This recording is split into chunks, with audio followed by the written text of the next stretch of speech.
Хайрт нөхөд минь ээ. Энэ бол та бүхэнд зориулсан миний 2 дахь захидал. Би захидлаараа та нарт чухал зөвлөгөө өгч, зөв замаар дагуулахыг чин сэтгэлээс хүссэн. Тэнхүү ертөнцийн эзний зарлагуудын зөгнөл болон бидний аврагч их эзэн Есүсийн төлөөлөгчдийн үгийг та нар сайн ойлгох болно. Тэгвэл нэг онцгой чухал юмыг ойлгох тун. Үүнд дэлхий сүнж Есүс Христ дахин ирэхээс өмнө бузар булаа юмд дуртай олон хүн бидний сургаалыг доромжлохын тулд Есүс Христ энэ дэлхийд дахин ирнэ гэсэн чинь яасан бэ? Есүсийн үеийн хүмүүс нас барснаас хойш одоо болтол юу ч болсонгүй. Урчлан ертөнц бий болсноос хойш хорвоо дэлхий огтхон ч өөрчлөгдсөнгүй хэвээрээ байна гэж хэлнэ. Тэд нэгэн эрхэм чухал юмыг зориуд үл тоомсорлож байна. Үүнд өнөрт ертөнцийн эзэн Тэнгэрийн бүх эрхэс болон орчлон ертөнцийг бүтээж дэлхийг бүрхсэн их уснаас хуурай газрыг бий болгосноос хойш байгаль дэлхий ба хүн амьтан усны хүчээр амьдардаг атал хожим ертөнцийн эзэн өөрөө Нуах гэгч хүний үед дэлхийн тэр их усыг гинт үер болгон бүгдийг устгажээ. Үүний адилаар ертөнцийн эзэн хожимын нэгэн цагт орчлон ертөнцийг гинт шатаах болно. Тэр цагийг хүртэл хинч ажиг сэжиггүй тайван байх боловч хожим ертөнцийн эзэн хүн төрлөختнийг шүүж өөр их нүгийг дагаагүй хүмүүсийг мөнхийн зовлонд оруулан орчлон ертөнцийг шатаан устгах нь гарцаагүй үнэн билээ. Хайрт нөхдөө, та нар бас нэг чухал юмыг санагтав.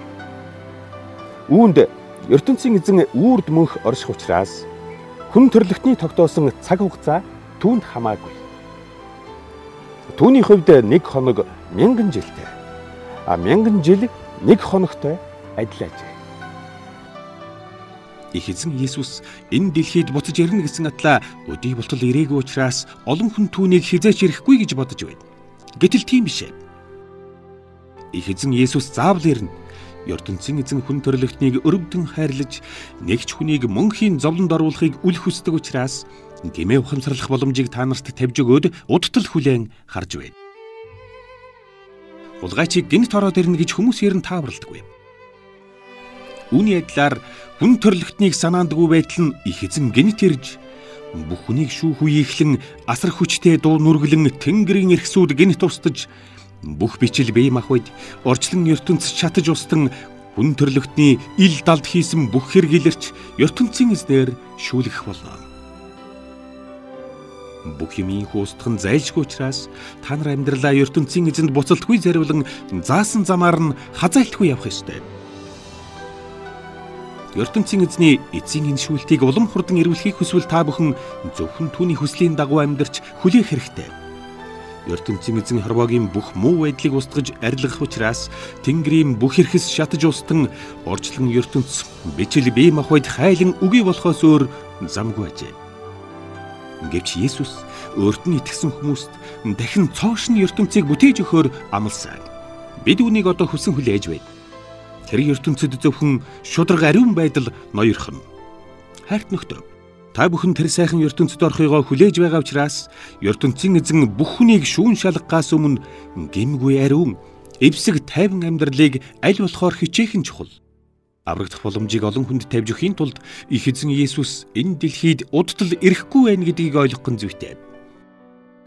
Есүст итгэдэг бидний хайрт нөхөр Паул ертөнцийн эзнээс Ервсын авьяас чадвар хүлээн авсан бөгөөд та нарт захиа бичгтээ мөн ийм зөвлөгөө өгсөн. Ер нь Паул ямар ч загталдаа ийм зөвлөгөө өгдөг. Паулийн бичсэн загтлыг ойлгоход заримдаа хэцүү. Есүсийн тухай сургаалыг муу мэддэг. Итгэл найдвар муутай этгээдүүд түүний загтлаас ойлгоогүй юм зориуд мушгин тайлбарладаг ажээ. ертөнцийн эзний бусад сургаалыг ч тэд ингэж тайлбарладаг. Тийм учраас тэд ертөнцийн эзнээс шийтгэл авч мөнхийн зовлонд орох болно. Хайрт нөхөд минь ээ. Та нар үүнийг аль хэдийн ойлгосон учраас ертөнцийн эзний үгийг үл тоомсорлагчдыг дагаж Есүсийн замаас хазаахгүй тулд цаг ямагт сэрэмжтэй байхдаг. Буруу замд орохын оронд аврагч их эзэн Есүс Христийг улам сайн ойлгож түүнтэй нэгдэж үнэн хайрын энэхүү замаар баттай яваарай. Бидний аврагч их эзэн Есүс Христийн яруу алдар үрд бадарт бай.